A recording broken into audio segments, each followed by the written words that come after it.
Buongiorno da Renzo Micheletto, ben ritrovati con un nuovo approfondimento di Radio Veneto Agricoltura che oggi dedicheremo al maltempo di fine ottobre, del 28 di ottobre, ma in rapporto alla fauna selvatica, quelli che sono stati gli effetti del maltempo, di quella nottata tremenda nei confronti della fauna selvatica qui nel Veneto. Ci siamo occupati nelle precedenti due puntate dei danni provocati nei boschi e nelle foreste del Veneto in quella notte e poi anche dell'onda lunga dei danni che quel maltempo ha provocato lungo il litorale, in particolare nel settore della pesca e della coltura delle vongole. Quest'oggi invece maltempo e fauna selvatica. Abbiamo in studio l'esperto faunistico, il dottor Michele Bottazzo di Veneto Agricoltura. Grazie Michele per essere qui con noi oggi e cerchiamo appunto di capire perché si è scritto e si è parlato forse anche in maniera non del tutto corretta di quanti danni hanno subito, dei danni provocati appunto dal maltempo di quella nottata sulla fauna selvatica. In realtà? No, in realtà c'è stato un danno, ma non così importante come è uscito dalla stampa. Dobbiamo intanto calcolare che la fauna selvatica è abituata ad eventi meteorologici che provocano drastiche riduzioni di popolazione e poi sono abituati a reagire. Pensiamo ad inverni particolarmente freddi, per pensiamo esempio. all'inverno, nelle zone alte, inverni particolarmente freddi o nevosi, mietono molti capi, periscono, specialmente di ungulati, di cervi, di caprioli, ma anche per la piccola fauna, nidificanti, uccelli, periodi di primavera, particolarmente con sbalzi di temperatura o particolarmente piovosi, fanno perdere covate, nidiate e quindi la riproduzione di quell'anno. Poi le popolazioni reagiscono, i capi rimasti magari sono anche quelli più forti, quindi negli anni successivi riprende la popolazione. È normale che nelle popolazioni animali ci siano questi alti e bassi. La tempesta Vaia è stata devastante, è stata eccezionale, però è stata molto breve, quindi ha avuto un impatto minore per la fauna selvatica. Stiamo parlando di una notte? Sì, sostanzialmente sì. Poi calcolate che gli animali sanno anche difendersi, reagiscono, si muovono, i boschi non si muovono purtroppo e quindi hanno avuto questo impatto. Quindi percepiscono, specialmente i cervi, dà molto fastidio il vento e quindi si muovono e quindi qualcosa si è salvato. Sicuramente dei capi saranno finiti sotto gli schianti, erano perito, però si presume che sicuramente non ha inciso in modo significativo nelle popolazioni di tutta la fauna selvatica alpina. Certo, quindi tu vuoi dire che questo evento così catastrofico sotto certi punti di vista però può essere visto anche in positivo, in prospettiva per la fauna selvatica, perché si vengono a creare in sostanza dei nuovi habitat. Sì, paradossalmente possiamo anche aspettarci dei boom della popolazione faunistica negli anni successivi. Calcolate che adesso con tutti gli schianti che ci sono stati in un territorio molto vasto che va dalla Lombardia fino al Friuli, ci sarà un mosaico di zone aperte e le zone aperte, che chiaramente ci vorranno parecchi anni prima che si rimboschiscono, sono la manna per tanti animali, i cervi e gli ungulati in genere che trovano zone del pascolo, però i margini o gli schianti molto piccoli invece si creeranno degli ecotoni arbustivi, cespugliosi, erbacei, spontanei con molti suffruttici e quindi andranno bene per altra fauna, piccoli mammiferi, tetraonidi che hanno bisogno di suffruttici, quindi paradossalmente ci si prospetterà nel futuro forse addirittura un incremento. Le potenzialità faunistiche dei nostri ambienti alpini potranno aumentare. Adesso quello che sarà importante fare è programmare un piano di rinnovamento forestale, no? Di rinnovamento forestale che vada un po' in parallelo con un piano faunistico.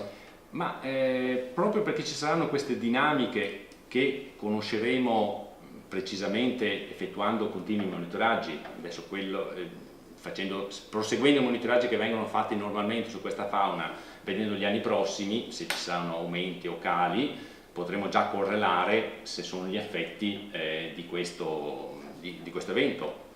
Diciamo che presumibilmente aumenteranno, quindi qualsiasi siano le azioni forestali di ricostruzione, se si vuole rimboschire artificialmente o si vuole lasciare libera evoluzione, Bisognerà fare conti. Per gli animali quali dei due potrebbe essere la più indicata? Cioè per la fauna selvatica, che tipo di programmazione? Ma adesso diciamo che bisogna fare i conti, bisogna pensare a cosa vogliamo sostanzialmente.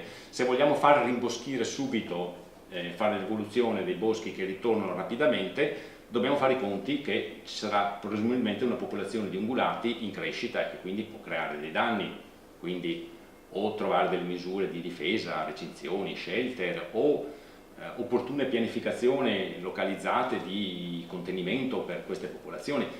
In ogni caso bisogna considerare anche questo aspetto. Certo, non è un problema da poco, no, prevedere un piano di riforestazione, quindi mettere a dimora piccole piantine e tener conto che c'è questa popolazione in crescita che può essere impattante, certo. Ci può andare bene o no, però bisogna prevederlo in qualche maniera.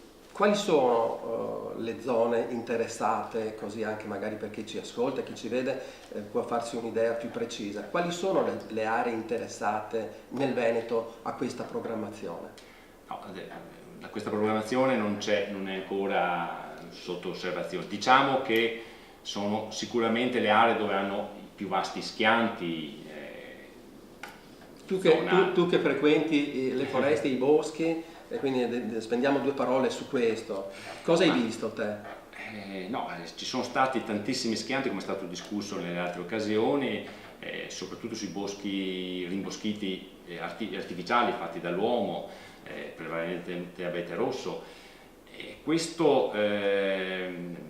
Quindi l'abete rosso ha un apparato radicale molto superficiale, l'abbiamo anche detto in precedenza. Poi erano artificiali e quindi erano già deboli di per sé, quindi magari piantati in zone non della propria fascia fitosociologica idonea e quindi a maggior ragione ci sono stati schianti in questa zona. Adesso si ripenserà, probabilmente si faranno boschi più idonei alla zona, magari boschi misti, e anche questo vuol dire maggiori biodiversità e quindi maggiori potenzialità per tutti gli aspetti, tra cui anche quelli faunistici. Certo, magari può suonare strano dirlo oggi in questo momento, quindi a pochi giorni da questa grande devastazione, però forse non tutto il male viene per nuocere, nel senso che si può prevedere una programmazione studiata nei minimi dettagli, e quindi un conto era una programmazione di decenni fa, pensata decenni fa, un'altra cosa è farlo oggi con le conoscenze che abbiamo oggi, e quindi anche il ruolo di Veneto Agricoltura in questo senso, ne abbiamo parlato nelle precedenti puntate col dottor Giustino Mezzalira, quindi il ruolo di Veneto Agricoltura in questa riprogrammazione o comunque di entrare in gioco nella messa a dimora di milioni, perché si parla dai 50 ai 100 milioni di piantine nei prossimi tempi. E quindi la fauna selvatica in rapporto a tutto questo, però abbiamo visto, ha anche forse delle chance in più. Assolutamente sì, si tratta di vedere. Adesso ci dovrà anche ripensare a come riformare questi boschi. Probabilmente le zone più amene, i piccoli schianti verranno lasciati a libera evoluzione e quindi sarà un altro aspetto interessante anche quello. Quelli più vasti, molto più ampi, invece bisogna fare una pianificazione forestale pensata anche sugli aspetti di impatto faunistico. Ascolta Michele, al di là di quanto è accaduto a fine ottobre, del maltempo di fine ottobre, ma come sta la fauna selvatica qui nel Veneto? Spendiamo due parole su questo, complessivamente. A mio avviso sta molto bene, perché ci sono... E magari porta anche degli esempi, così sappiamo di cosa stiamo parlando. No, è in fortissima evoluzione la fauna selvatica ormai da decenni. Come avevo detto anche in un'altra occasione, a seguito dell'abbandono che c'è stata dal secondo dopoguerra in poi, e poi è stato sempre più aggressivo, la popolazione è esplosa, ma sotto tutti i tipi di fauna prettamente forestale.